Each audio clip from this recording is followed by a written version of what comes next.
Pemirsa, calon Bupati Banyuasin Askolani Jasi memenuhi undangan terkait klarifikasi yang dilayangkan oleh Bawaslu Kabupaten Banyuasin di Kantor Penegakan Hukum Terpadu Kabupaten Banyuasin.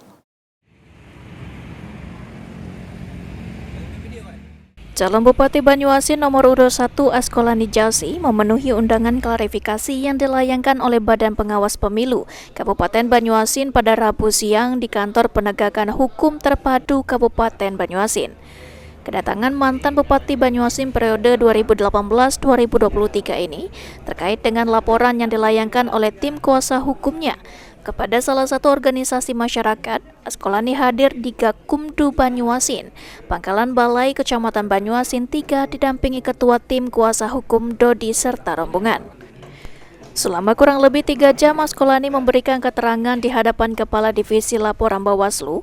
Usai memberikan keterangan, ia menyampaikan kepada media bahwa pihaknya sangat menyayangkan adanya kampanye hitam yang dilakukan oleh oknum-oknum dari ormas tertentu.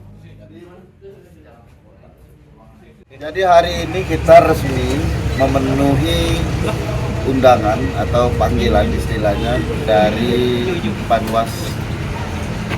Bawaslu Kagumdu dalam rangka dimintai keterangan terkait dengan laporan dari tim pengacara kita terhadap adanya kampanye hitam istilahnya, black campaign atau negatif campaign.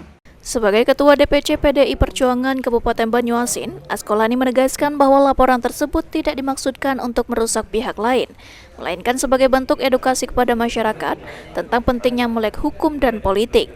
Ia juga menekankan pentingnya berkampanye dengan etika yang baik sesuai dengan budaya dan warisan leluhur. Askolani menegaskan bahwa laporan yang diajukan semata-mata untuk menegakkan hukum dan agar masyarakat tidak diprovokasi oleh kampanye hitam. Ia juga menyerukan kepada semua pihak, termasuk timnya sendiri dan lawan politiknya, untuk tidak menimbulkan konflik. Surya di PAL TV.